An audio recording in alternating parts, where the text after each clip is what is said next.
Gagny Sakho salaamaaleykum. salaamaaleykum Babacar. ñu ngi nuyu laaj Ndiogou Diène ñi ñu seqal waxtaan wi yaay directeur général ONAS office national assainissement du Sénégal di bànqaasu nguur gi te wàllu assainissement ci réew mi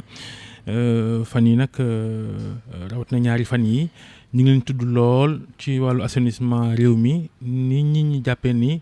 ak sooxee ci am te taw yu mujj yi waneeti na ko looy tontu ci loolu laata ñuy sóobu ci yeneen ponk yi ñu bëgg waxtaanee ak yow. waaw di la gërëm di la sant di la nuyu El Hadj Ndiogou balaa ñuy commencé di massawu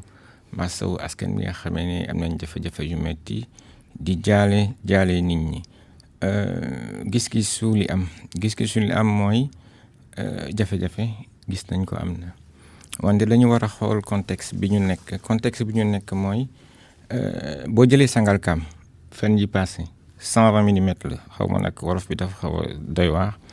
nga jël Mbao 71 nga jël Dakar 110 millimètres nga jël Guédiawaye 107 millimètres nga jël Rufisque 112 nga jël Sokone 200 millimètres Sokone at bu nekk 800 lay jël millimètres en moyenne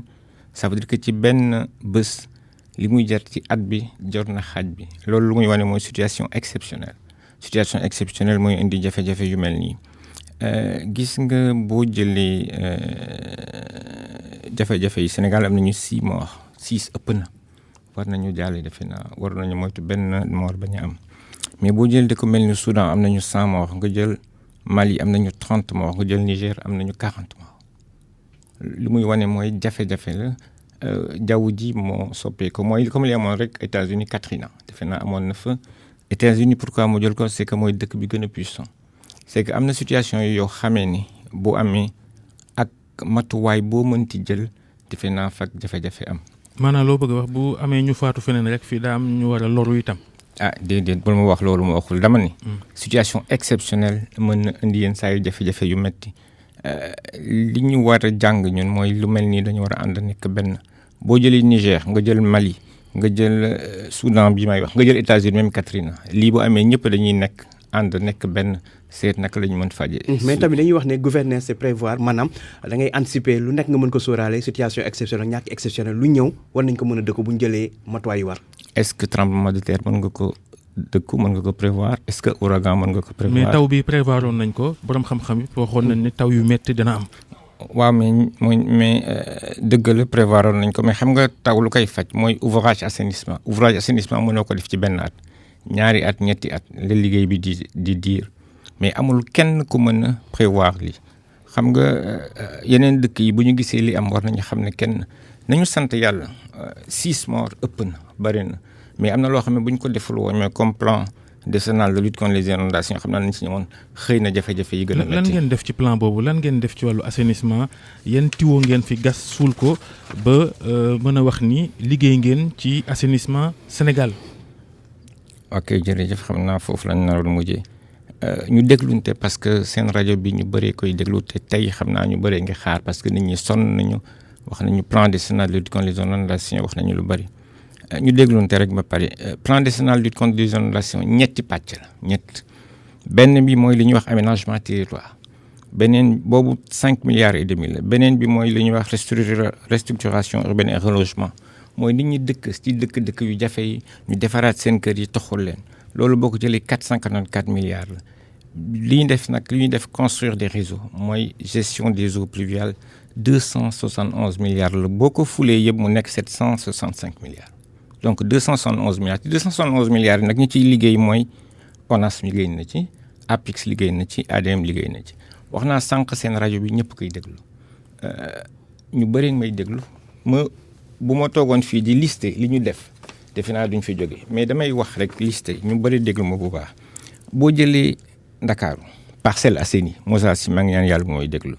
unité 22 unité 24 unité 25 ak Grand Médine ci plan bi moo tax ñu am nga dem Pikine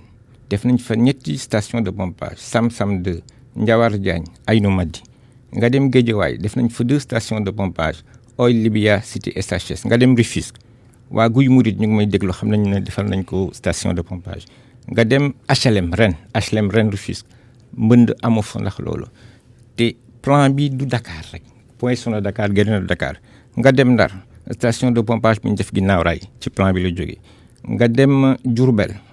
fu ñuy wax roxo bu sew ak Golmit nga dem Touba ñaareelu conduite station de pompage Kër Niang ci la bokk nga demaat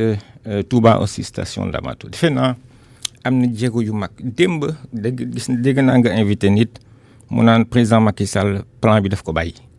dégg naa sax keneen mu naan plan bi. Abdoul Mbaye moo ko wax ancien premier ministre nee na ba mu jógee ca primature. lañ daal di bàyyi plan bi moo tax jafe-jafe am. gis nga ñi ngi may déglu tamit nit ñaa ngi may déglu demal nga laajte waa Kaolack ndax tey jii may wax amul benn programme 15 milliards de francs CFA bu bokk ci plan bi nga dem waa Sédhiou dem waa Kaffrine. léegi Kaolack 15 milliards nan la Jaleñ Gaawaan ak Sam ak yeneen quartier mel ni ñu mel waxtu wi ñuy wax ak yow. waa lépp mënul sotti ci benn bés yow tamit sëriñ bi bàyyi rek ma terminer après ñu dellu si waat. non buñ bëggee lim itam lépp ni nga ko waxee waxtu wi dafa xat. comprendre nañ pour l'essentiel. mais laaj bi ñu la bëggoon laaj mooy loolu lu ngeen nasoon la nee ngeen def ngeen ko est-ce que tey jii li xew diggante àjjuma ak samedi warul tax plan bi ñu def lu ñuy wax mise à jour yeesal doxalin wi wala tàllalaat ko ndax plan bi 2022 la war a jeex. mais bien sûr ci tàllal ko la ñu dëkk moo tax ma ne ñu déggalante rek benn bi mooy ki wax ne plan bi dañ ko taxawal amul na dem laajte ci li ma lim mais nee nga ñu bañ a lim parce que dañuy lu ñuy wax temps bi mayu ko lii buñ fi jógee mën naa la wax sax lan la ñu fas yéene def après li ñu fas yéene def après ñetti rek laa la ciy wax ñetti pour comme temps bi dafa gàtt benn bi mooy nga dem Kër Massar ak Mbao 19 milliards la ñu prévoir moom la ñuy démarrer normalement. ak résultat bi ñu ci am nii. dëkk bay tëmb. parce que dara amu fa sëriñ bi.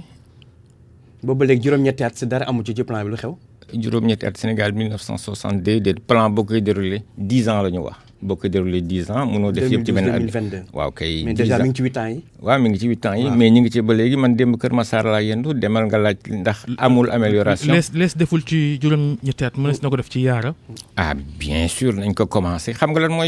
mooy li gën a am solo. mooy ñu commencé ko yéex yi seen tayeef la bu ngeen amoon Pastef xëy na mu sotti bu yàgg noo. ah ci lan nga wékk ne amuñu Pastef. ah mais plan bu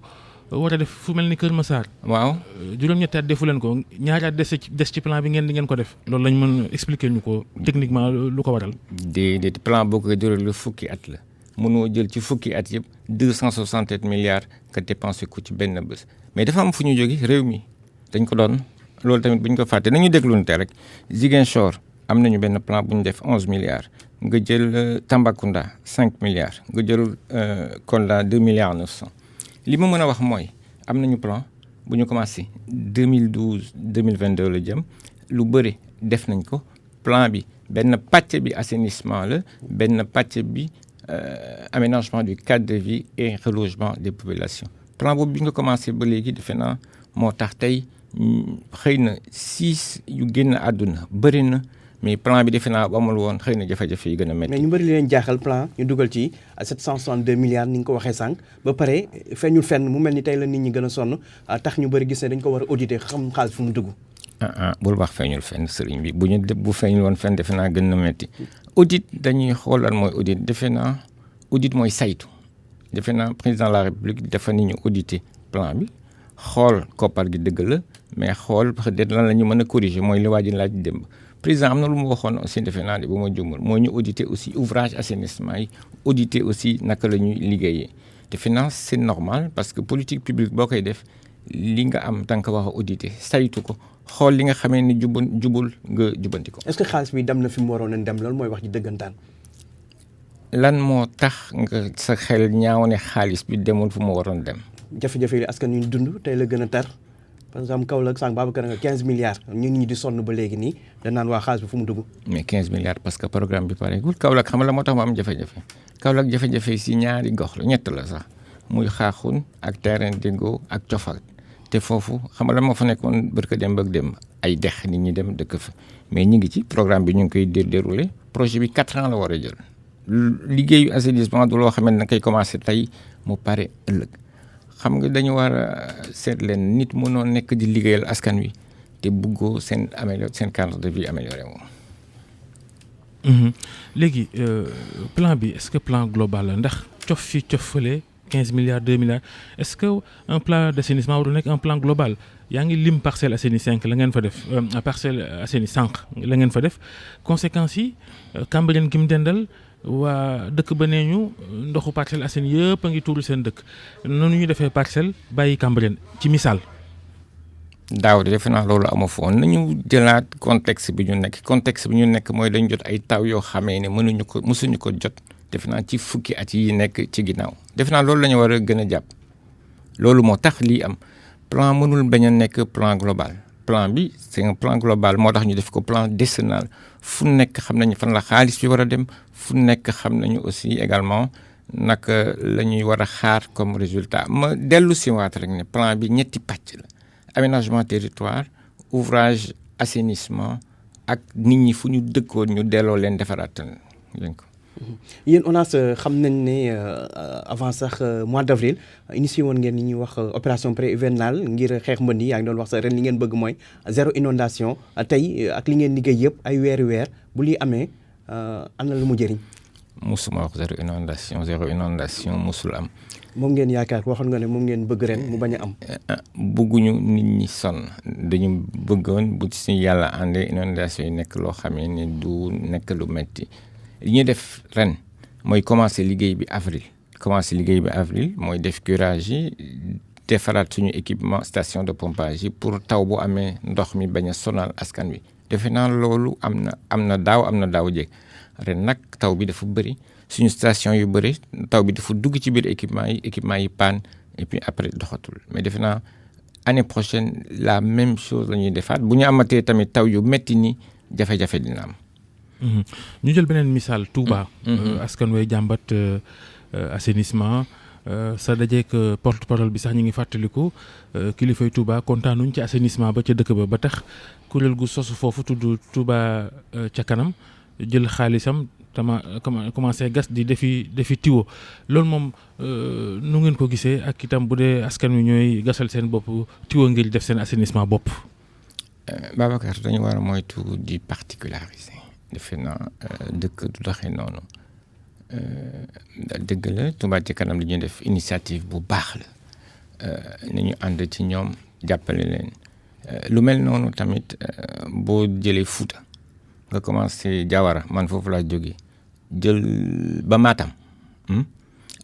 population yooyu yëpp yu mel noonu ñu ngi koy def mooy li ñuy wax participation communautaire au développement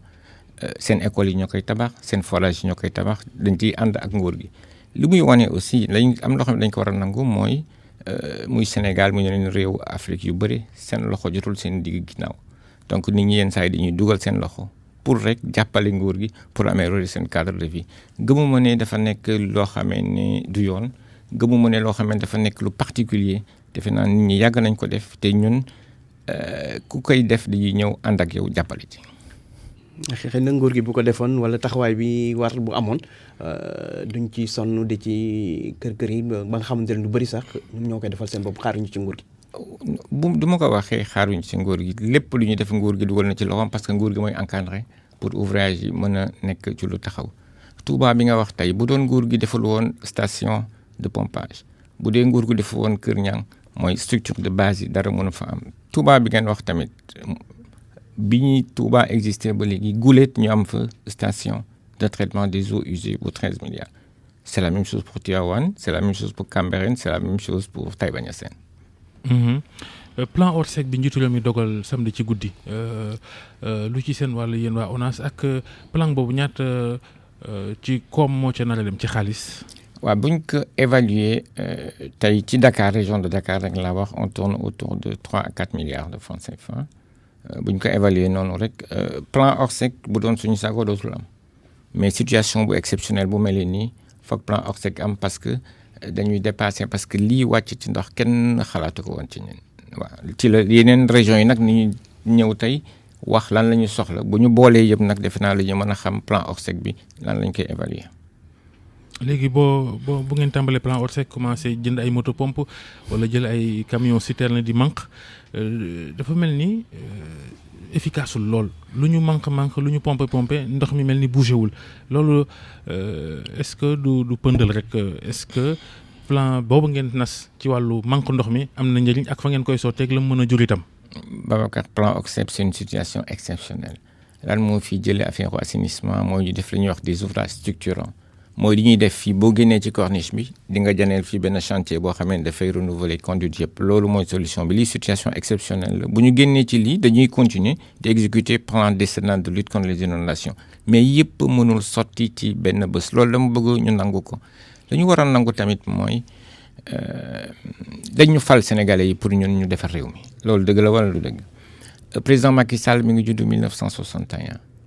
li ñuy def xëy na mënul feeñ parce que dañuy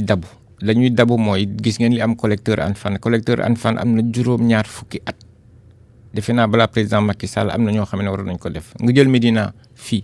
Médina bi fi tubaab yi jógee ba léegi 1960 ba léegi la continué date amul kenn ku ko defar ci président Macky Sall dañuy doog a commencé na dañuy yokk ay réseau nga dem Parcelles Assainies nga dem Sicap fépp noonu la loolu moo tax xëy na résultat liggéey bi mënul feeñ bu baax a baax loolu moo tax dañuy dabu mais bu doon li ñuy def nii le président di def sur